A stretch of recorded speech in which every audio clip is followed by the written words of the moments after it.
Hello guys, welcome to my channel. आज मैं आपके लिए बहुत ही इंटरेस्टिंग सा केस लेके आया हूँ जो है state of Madhya Pradesh versus Kaluram. Reference है AIR 1967 SC1105। सब्जेक्ट इसका है, in this case section 83 of Indian forest act and section 141 Indian contract act के बारे में बताया गया है। इसमें श्योरिटी की लाइबिलिटीज और उसके पेइंग कैपेसिटी को बताया गया है, और इसमें यह भी बताया गया क्रेडिटर की एबिलिटी और इनएबिलिटी के बारे में।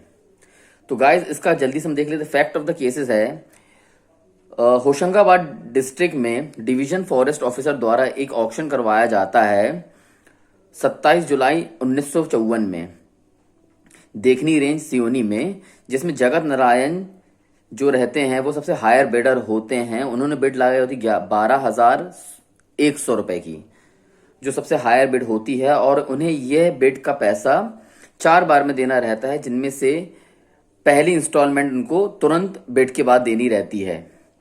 तो जगत राम जी जो हायर बिड रहते हैं वो पहली इंस्टॉलमेंट देने के बाद उनकी 3 इंस्टॉलमेंट 3,025 रुपए की बनती है, और उसकी डेट रहती है इंस्टॉलमेंट देने की 1/12/1954, 1 फरवरी 1955, और लास्ट रहती है 1 मई 1955। जगत राम जी के द्वारा पहली किस्त दी जाती है, और 3 किस्तों की अवधि के लिए उन्होंने श्योरिटीज दी जाती है कालूराम और नाथूराम के द्वारा। तो गाइस, इस केस में आगे बताया जाता है कि जगत राम के द्वारा पहली किस्त देने के बाद वो 3 किस्तें ना देकर और उस जंगल की पूरी लकड़ियां जो फॉरेस्ट विभाग द्वारा उनको बिड में बेची जाती है, वो ये लकड़ियां बेच के उसको डबल दाम में मुनाफा कमा के कहीं पे रफू चक्कर हो जाते हैं। और बेचारे ये जो कालूराम जी रहते हैं, ये श्योरिटी और गारंटर होने के कारण फंस जाते हैं। तो फिर बाद में ये डिसाइड होता है कि ये श्योरिटी जो कालूराम जी के द्वारा दी गई है, तो बचा हुआ इंस्टॉलमेंट पैसा कालूराम जी के द्वारा दिया जाएगा। तो गाइस, कालूराम जी इसमें फॉरेस्ट विभाग के द्वारा परेशान हो जाते हैं पैसा देने के लिए, तो वह ट्रायल कोर्ट में एक आवेदन लगा देते हैं, अपील लगा देते हैं इसके अगेंस्ट। ट्रायल कोर्ट में होशंगाबाद डिस्ट्रिक्ट के एडिशनल जज की बेंच पे ये केस लगाया जाता है, जिसमें उनको declaration that he was not liable to pay the arrear of a forest during the recoverable from Jagat Narayan. उन्हें ट्रायल कोर्ट्स में ये एक्सेप्टेंस होने के बाद केस उनका ये हो जाता है कि उन्हें जो भी रिकवरी पैसा जगत राम जी के द्वारा लेना था वो कालूराम जी नहीं देंगे। इस केस में उनको डिग्री प्राप्त हो जाती है ट्रायल कोर्ट के द्वारा, केस एडमिसिबल हो जाता है, और इनको उनकी लायबिलिटी से डिस्चार्ज कर दिया जाता है from the contractor. High court में इसके अगेंस्ट अपील फाइल की जाती है डिस्ट्रिक्ट जज की बेंच पर मध्य प्रदेश शासन द्वारा, लेकिन वह खारिज कर दी जाती है, और जो ट्रायल कोर्ट का डिसीजन रहता है उसको एज इट एज रखा जाता है।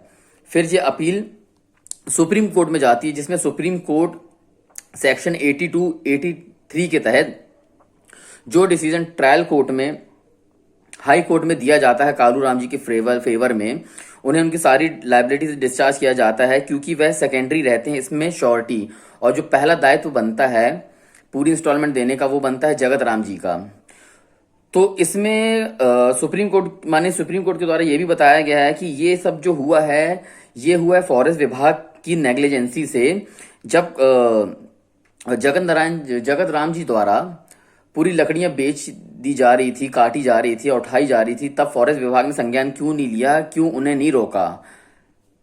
और फिर बाद में कालूराम जी से वसूलने का दायित्व उनका होता ही नहीं, क्योंकि वह वहां पे श्योरिटी रहते हैं, और पहले आदमी जिसका बिडिंग का मेन वो था जगत राम, वो उनकी गलती से भाग गया।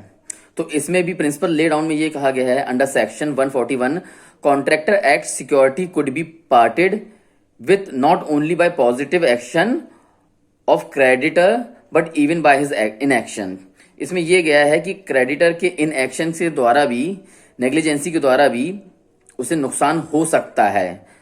गाइस, इस केस में सुप्रीम कोर्ट द्वारा कालूराम जी को जो इसमें श्योरिटीज लेते हैं, इनको बरी किया जाता है, और इसमें फॉरेस्ट विभाग को ही सुप्रीम कोर्ट के द्वारा फटकार लगाई जाती है।